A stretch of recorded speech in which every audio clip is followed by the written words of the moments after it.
Hi everyone, I'm Meg Norris and welcome to our podcast series, Nurturing Knowledge, Indigenous Health Research Stories in Podcasts. I'd like to start the podcast today by acknowledging country and the various countries where our listeners are located and pay my respects to elders past, present and emerging. I acknowledge the ongoing contributions of Aboriginal and Torres Strait Islander peoples to society at local, national and international levels. I also want to acknowledge that where we are recording has always been a place of teaching and learning.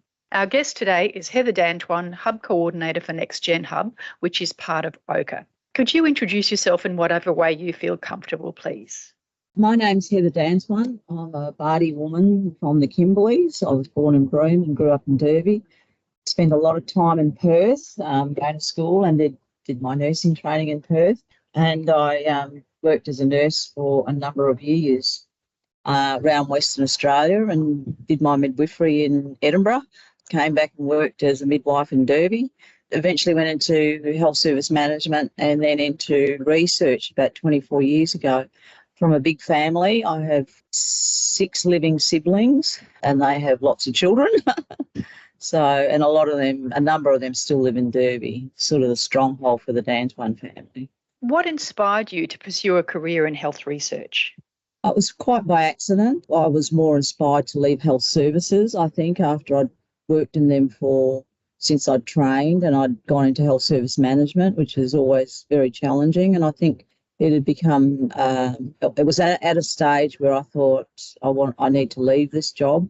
A very good colleague of mine rang me up and one day offered me an opportunity to work at the Telethon Kids Institute back in 2000, I think year 2000. So I thought, why not? And I left. That's right. What cultural values or teachings from your community have guided you towards a career in health research? Family is kind of the central focus for our family.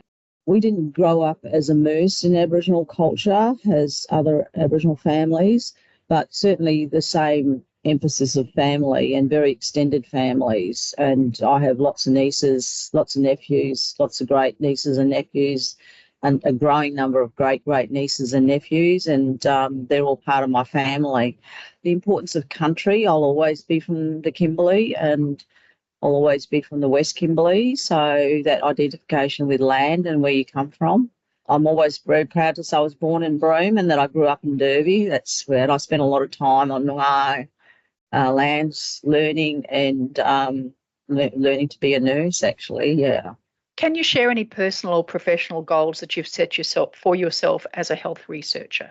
For myself now, at this stage of my career, my goals are really about providing career pathways for other Aboriginal and Torres Strait Islander researchers and also people that are good allies of Aboriginal and Torres Strait Islander people, and you get to know who they are after working with them. I think that's really my goals, is to see as many Aboriginal and Torres Strait Islander peoples inspired by research and being able to use research, whether it's those who are in health services that can use findings from research to be an advocate, or whether you can provide pathways for younger and even mature age Aboriginal people and Torres Strait Islanders to go on and pursue a career in research if that's what they would like to do. And showing them, I think, that the world is theirs. The world is theirs. They're part of this global community. And there are things they can do overseas to professionally develop themselves or whatever, and I think that's more my goal. What would you say to your 16 or 17-year-old self about choosing a career direction? I didn't have a lot of confidence in myself, like a lot of people, I guess, and I sort of fell into nursing because there wasn't a lot of options for a woman my age. It was nursing, teaching or being a secretary, and couldn't have done teaching, and I was never very good with the typewriter. And I went into nursing. And I think to sort of back yourself, really, have confidence in yourself, because for sometimes people have more confidence in you than you do in yourself. And I think putting your hand up for things and stepping forward, and look, if it doesn't work out, you've tried. And don't be shamed. Like, we use this shame thing particularly I notice in Aboriginal people, like, oh, that's shame. Don't use that. It holds you back. Give it a go, I think, and if it didn't work out, you tried. Can you describe any cultural protocols or ethical considerations that are important to you in the field of Aboriginal and Torres Strait Islander health research?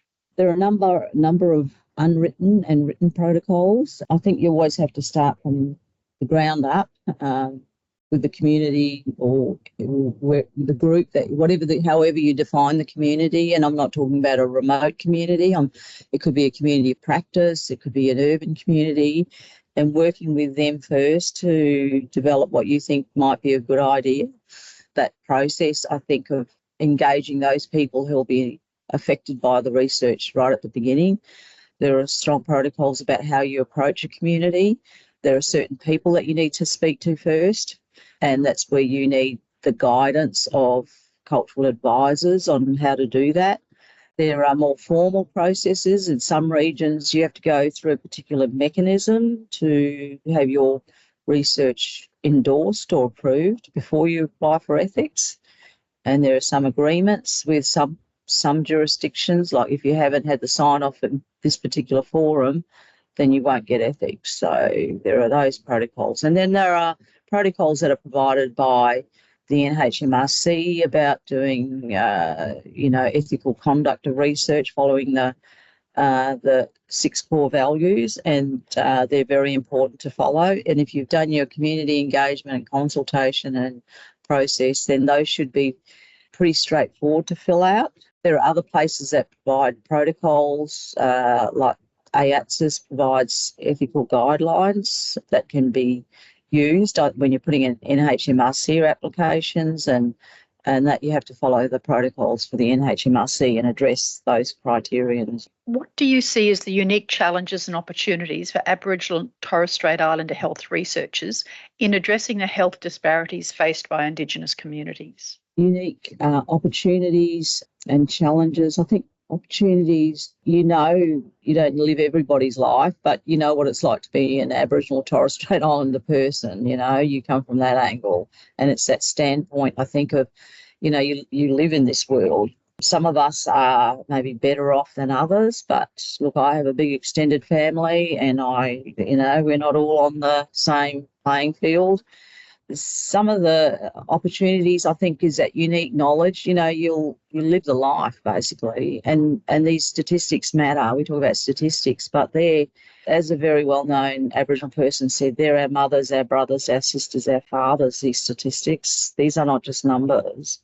Other opportunities, there's so much out there now, and we have great leadership out there, both those that have gone down the academic pathway, driving programs of research, but also cultural knowledge that I think is coming more and more to being able to come more and more to the fore, So you have that sort of both sides to utilise. You can create pathways for other Aboriginal and Torres Strait Islander people. They may not be, there's all sorts of pathways and opportunities you can create, whether it's employing someone, whether it's providing them access to traineeships, whether it's, able to support them through a degree if they're doing that, access to further education. And I think opening doors is really important. They can open doors where they can meet other Aboriginal and Torres Strait Islander people, where they can go, wow, this is what I could be. Some of the challenges, it's sometimes tough being immersed in some of the realities. You have to care for yourself as well, because you can't be removed from some of the traumas that are happening in communities, and some of them are pretty horrific. Being aware of that, you come out a changed person. If you've really worked with communities, you come out the other end a changed person because of these life experiences. And if you haven't, then you haven't you've really distanced yourself. The other challenges, I think you sometimes feel like you're just telling the same story. Like how many more times do we have to tell the same story? Because a lot of it will come back social and cultural determinants of health. And you say, why do we have to do this research? Why aren't we fixing housing? Why aren't we fixing the water supply? Why aren't we fixing that? So there's some of the challenges. And I think then just getting traction with what you're finding, it's very challenging in the health system. There's a finite amount of money, and a lot of it will go into acute care and the next heart transplant unit and all this sort of stuff. We need those things as well, but we also need to go into primary health care, public health. So I think there's some of the challenges where you think, why aren't we doing these things? Why is that happening? Why isn't someone down? Why don't you have services doing programs down the back street and down at Carmelanunga and all of these, other communities. Why aren't they going into people's homes like they used to? I think there's some of the challenges. How do you see your research contributing to closing the health gap between Indigenous and non-Indigenous populations? I think we can join forces, health services, researchers working with health services, working with health policy. Instead of being the Lone Ranger that goes up there and talks to the minister about your research, it's about going together, or whoever is the most appropriate to approach ministers or whoever they need to approach to say, look, these are the findings. Maybe, we should do this and this and this. Working with community so they're part of the solution that they can then implement, they're part of it. Taking people with you, closing the gap, it's a big thing that's, I think, has been with us for a long time, and it's very frustrating when you see just the housing situation now in Australia playing out. You think, my goodness, what do you have to do to secure a place to live these days if you're a young family or something? And I know some of my members of my family are really finding it tough. How do you think your unique cultural perspective and background will contribute to the field of Aboriginal Torres Strait Islander health research? A lot of background knowledge. I have a lot of background knowledge of Aboriginal health. I've been working in Aboriginal health as a health practitioner since 1975. I started nursing training, so a lot of experience. I've seen a lot of changes over the years. Some of them are good, and you think, oh no, they shouldn't have made that change, kind of thing. So I have a lot of knowledge of the health system and how things have changed. I'm involved in public health, so I know about the tensions that play out between acute care and public health, and they can get pretty ferocious about where the money should be spent or has been spent and why should it be spent over here. So you're very aware of the politics that play out at those levels. My experience in the health services, I haven't been a nurse for a long time, but I was a nurse, and having that insight knowledge into working in health services, in community health, in remote areas. The workforce is a tough issue. I don't know. It's been an issue for a long, long time. Not sure how that's going to play out. Just a commitment to, I'm not going to change. I'm not going to go and sort of work in the mining industry. I'm here for the long haul. Till I don't have many years left to work, but I'm not going to do what a lot of my relatives go and work for one of these big mining companies. And that's not easy money, by the way. That's hard work. I'm devoted to this. I have a lot of skin in the game, and I'm going to play it out to the end, basically. Is there anything else you wanted to say before we close? Having a healthy understanding about what research is, because it carries it's very loaded, that term research comes with a lot of baggage. And I think the more we can expose our younger ones about what research can do, and research has done a lot, it's discovered penicillin, it's introduced all sorts of interventions, it's brought in vaccines, it's shown how the world can collaborate when we're faced with a pandemic, and I think just knowing what good research is and what not so good research is, I think learning those skills. So you become a collaborator. You might not do the research, but get involved in it and be a collaborator. You don't have to do all the heavy lifting. The researchers do that, but you can have a say on how things go and shape up. And yes, it does take your time, but at the end of it, I think there's really useful information that you can apply or utilise yourself. Thank you, Heather, for very generously sharing your thoughts and insights with us today.